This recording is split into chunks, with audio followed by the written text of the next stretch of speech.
Des coups de balai énergiques dans les caniveaux, sans oublier les pigeons morts sur la chaussée qui, ouf, trouvent enfin refuge dans le sac poubelle.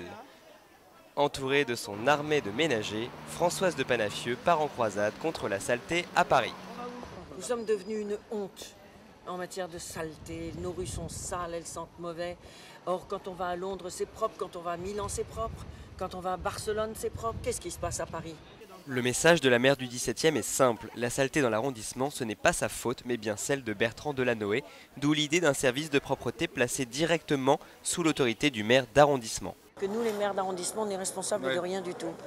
Alors, tant que les maires d'arrondissement ne seront pas responsables et tant que tout sera centralisé au niveau de la mairie de Paris, ça ne peut pas marcher. Mais samedi, dans ce quartier cossu de la capitale, les rues paraissaient plutôt propres, donnant à la chasse annoncée des allures de promenade de santé.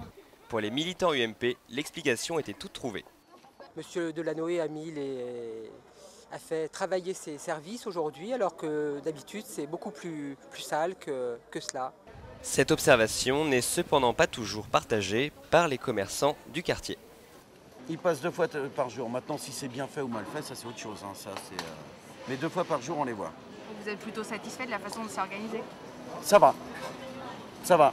Petit bilan de l'opération propreté auprès des habitants. Alors Paris, une ville sale ? Épouvantablement dégoûtante. Sur une échelle de 1 à 10, 1 étant très propre et 10 étant poubelle. Allez, on va être sympa, on va mettre 9 sur 10. C'est 10. Je vais répondre comme la majorité des Français, 5. Parce que c'est propre, mais on pourrait faire beaucoup mieux. Écoutez, à côté d'Athènes, c'est rutilant, hein, c'est très très propre. On peut toujours faire mieux, mais enfin bon, on n'habite pas un pays du tiers-monde et puis on habite le 17e quand même. Sur la propreté, c'est donc un peu un habitant, un avis. À quelques jours du premier tour, Françoise de Panafieux est en tout cas toujours à la traîne dans les sondages.